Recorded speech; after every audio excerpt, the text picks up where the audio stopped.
नमस्कार, आशा लाईफस्टाईलवरती तुमचं अगदी मनापासून स्वागत आहे। तर आज आपण बनवणार आहोत एकदम सोप्या पद्धतीने खमंग खुसखुशीत आतून मऊ आणि बाहेरून कुरकुरीत असा उपवासाचा वडा। तर वडा बनवायला खूप सोपा आहे, झटपट तयार होतो आणि कमी तेलकट हा वडा अगदी कुरकुरीत छान लागतो। तर उपवासाचा वडा बनवण्यासाठी आपण काय काय साहित्य घेतलं, एकदम सोप्या पद्धतीने कसा बनवला त्यासाठी व्हिडिओ पूर्ण नक्की बघा।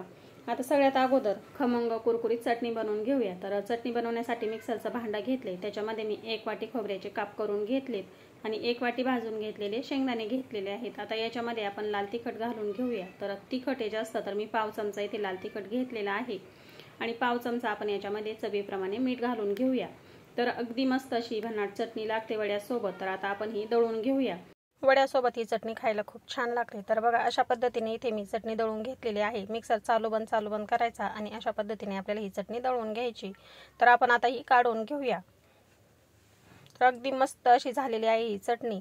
तुम्ही हवा असल्यास याच्यामध्ये कलरचं तिखट सुद्धा घालू शकता। तर मस्त अशी चटणी आपण आता एक वाटीमध्ये काढून घेतलेली आहे आणि ही चटणी वड्यांसोबत खूप छान लागते। पराठ्यांसोबत सुद्धा ही चटणी खायला खूप छान लागते। तुम्ही जर पराठा बनवला तर त्याच्यासोबत सुद्धा ही चटणी खूप छान लागते।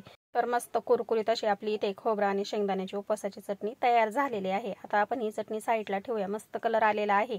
याच्यामध्ये मी तिखट घातलेला आहे। तुम्हाला कलरचं तिखट घालायचं असलं तर ते सुद्धा तुम्ही याच्यामध्ये घालू शकता। मस्त अशी मिक्सर चालू बंद करायचा आणि अशा पद्धतीने आपल्याला ही चटणी दळून घ्यायची। तर बघा, छान अशी चटणी आपली इथे तयार झालेली आहे। आता ही चटणी आपण साईडला ठेवूया। तर आता इथे मी 5 बटाटे उकडून घेतलेत, बटाट्याची साल काढून घेतलेली आहे। आता आपण हे मॅश करून घेऊया। तुम्ही हाताने सुद्धा कुस्करून घेऊ शकता, पण अशा पद्धतीने मॅश करून घ्यायची म्हणजे खूप मोठ्या फोडी याच्यामध्ये राहत नाही। थोड्याफार फोडी जरी राहिल्या तरी काही हरकत नाही, पण खूप मोठ्या फोडी आपल्याला याच्यामध्ये ठेवायच्या नाही। तर आता आपण हे चांगलं मॅश करून घेऊया।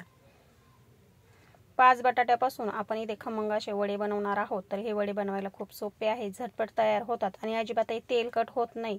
उपवास जर असेल तर अशा पद्धतीने तुम्ही बटाटा वडा नक्की बनवून बघा। तर बनवायला देखील खूप सोपा आहे, कमी साहित्यामध्ये झटपट तयार होतो। तर आता आपण बटाटे इथे मॅश करून घेतल्यानंतर याच्यामध्ये आपण घालून घेऊया हिरवी मिरचीचं मी वाटण करून घेतलेलं आहे अशा पद्धतीने जाडसर। तर तुम्ही कट करून सुद्धा मिरच्या याच्यामध्ये घालू शकता, पण मी इथे मिरची मिक्सरला दळून घेतलेली आहे ती घालून घेते। आता तुम्हाला किती तिखट किंवा किती कमी तिखट लागतं त्यानुसार तुम्ही याच्यामध्ये हिरवी मिरची घालू शकता। चवीप्रमाणे मीठ घालून घेतल्यानंतर एकत्र करून घ्यायचे।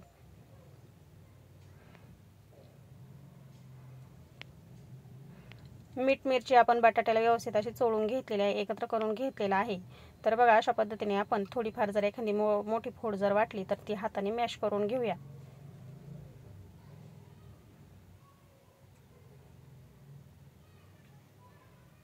आता व्यवस्थित असं एकत्र करून झाल्यानंतर आपण याच्यामध्ये भाजून घेतलेल्या शेंगदाण्याचा इथे मी कूट करून घेतलेला आहे। तर छोटे चमचे आपण 4 ते 5 चमचे शेंगदाण्याचा कूट याच्यामध्ये घालून घेतलाय। आता एकत्र करून घेऊ। शेंगदाणे छान असे खमंग भाजून घ्यायचे कमी गॅसवरती आणि मिक्सरला त्याचा आपल्याला जाडसर कूट करून घ्यायचं। अगदी बारीक सुद्धा करायचं नाही आणि खूप जाडसर सुद्धा ठेवायचं नाही। आता शेंगदाण्याचा कूट घालून घेतल्यानंतर आपण एकत्र करून घेतले। आता हात स्वच्छ धुवून घेतले आणि हाताला आपण तेल चोळून घेतले थोडंसं। आपण याचे वडे बनवून घेऊया। तुम्हाला हव्या त्या आकारामध्ये लहान मोठे किंवा मध्यम साईजचे कसे वडे बनवायचे त्यानुसार तुम्ही बनवू शकता। तर आता आपण मध्यम साईजचे याचे वडे बनवून घेऊया। हाताला तेल चोळून घ्यायचे म्हणजे आपल्या हाताला चिकटत नाही। तर बघा, अशा पद्धतीने आपण मध्यम साईजचा याचा वडा बनवून घेतलेला आहे। अगदी मस्त असा वडा तयार झालेला आहे। आता आपण एक ताटामध्ये काढून घेऊ।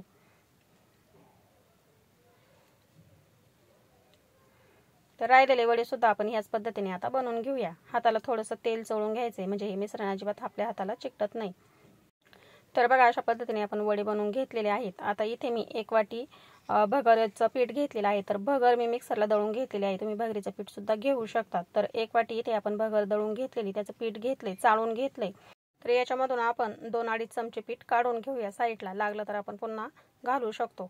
तर आपले 6-7 वडे झालेले आहेत। तर आपल्याला एवढं 1 वाटी पीठ काही लागणार नाही, तर त्याच्यासाठी मी 2.5 चमचे पीठ जे आहे ते साईडला काढून ठेवले। आता याच्यामध्ये आपण लाल तिखट घालून घेतले आणि चवीप्रमाणे मीठ घालून घेतले, एकत्र करून घेऊया। तुम्ही याच्यामध्ये भगरीचं पीठ सुद्धा वापरू शकता। तर मी भगर अगदी बारीक अशी दळून घेतली आणि ती डबल चाळून घेतली, त्याचं मस्त असं पीठ तयार झालंय। आता आपण याच्यामध्ये पाऊण वाटी पाणी घेतलंय, त्याच वाटीने पाणी घ्यायचे, पाऊण वाटी एकदम सोबत न घालता थोडं थोडं करत आपण याच्यामध्ये पाणी घालू आणि पीठ आपल्याला घट्टसर असं खलवून घ्यायचे। तर पाऊण वाटी इथे मी पाणी घालून घेतलंय। एकत्र करून घेतल्यानंतर हे 10 मिनिटासाठी आपण असंच ठेवणार आहे। तर तुम्ही बघू शकता पाऊण वाटी पाणी आपल्याला लागलेलं आहे आणि 10 मिनिटं मी असंच झाकून ठेवलं होतं। तर आता याच्यामध्ये कडकडीत तापवून घेतलेलं आपण 2 चमचे तेल घातले। आपण याच्यामध्ये सोडा घालणार नाही, तर आपण गरम झालेलं तेल घालून घेतले, म्हणजे वडे जे आहेत ते आपले छान असे कुरकुरीत तयार होतील। तर आता तेल घालून घेतल्यानंतर एकत्र करून घेतले आणि मस्त असं आपलं पीठ खलवून रेडी झालेलं आहे। आता याच्यामध्ये आपण वडे सोडूया। तर 2 वडे सोडून घेतलेत आणि चमच्याने अशा पद्धतीने आपल्याला याच्यावरती पीठ सोडायचं आहे बघा। अशा पद्धतीने म्हणजे वडा खूप छान असा कुरकुरीत तयार होतो। आता आपण चमच्याच्या साहाय्याने तेलामध्ये हा वडा सोडून घेऊया। तेल छान असं कडक तापलं की आपण गॅस मध्यम केलाय आणि मध्यम गॅसवरती आपण आता हे वडे छान असे तळून घेऊया। अशा पद्धतीने चमच्याने काय करायचंय, वरतून आपल्याला पीठ सोडायचंय, म्हणजे वडे बाहेरून अगदी छान असे कुरकुरीत तयार होतात। तर मध्यम गॅस केलेला आहे। आता दुसरा वडा देखील आपण तेलामध्ये सोडून घेतलाय। चमच्याने अशा पद्धतीने सोडून घ्या किंवा हाताने सुद्धा तुम्हाला सोडू शकता। तर आता हे वडे आपण छान असे अगोदर कुरकुरीत होईपर्यंत चव बाजूनी तळून घेऊया। तर चमच्याने अशा पद्धतीने वरतून तेल टाकून घ्यायचे, म्हणजे सगळ्या बाजूनी वडा आपला छान असा कुरकुरीत तयार होतो। तर बघा मी अशा पद्धतीने चमच्याने वड्यांवरती तेल सोडलं। आता आपण दुसरी साईड पलटी करून घेऊया आणि चव बाजूने व्यवस्थित असा वडा मध्यम गॅसवरती कुरकुरीत होईपर्यंत तळून घेऊया। मस्त कलर आलेला आहे आणि छान असे कुरकुरीत होतात हे वडे, अजिबातही तेलकट होत नाही, आतून मऊ तर बाहेरून कुरकुरीत असे छान लागतात खाण्यासाठी। तर रंग बघू शकता खूप छान असा रंग आलेला आहे आणि बघा मध्यम गॅसवरती हे वडे मी इथे छान कुरकुरीत होईपर्यंत तळून घेतलेले आहेत। आता राहिलेले वडे सुद्धा आपण अशाच पद्धतीने तेलामध्ये सोडूया। तर बघा अशा पद्धतीने हाताने सुद्धा तुम्ही वडे तेलामध्ये सोडू शकता आणि वरतून आपल्याला पीठ सोडून घ्यायचंय, म्हणजे छान असं आपलं वरतून जो आहे तो कुरकुरीत वडा लागतो। तर मी पुन्हा राहिलेले 4 वडे जे आहेत ते तेलामध्ये सोडून घेतलेले आहेत। तर आता ह्याच पद्धतीने आपण सर्व वडे जे आहेत ते तळून घेऊया।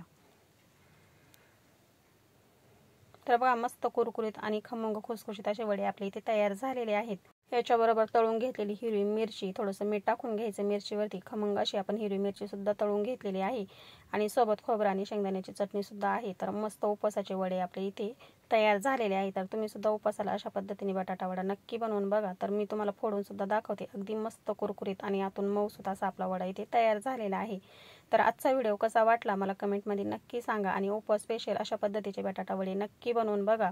तुम्हाला जर हा व्हिडिओ आवडला असेल तर व्हिडिओला एक लाईक नक्की करा आणि व्हिडिओ जास्तीत जास्त नक्की शेअर करा। अशा लाईफस्टाईल चॅनलवरती नवीन असाल तर चॅनल सबस्क्राईब करा।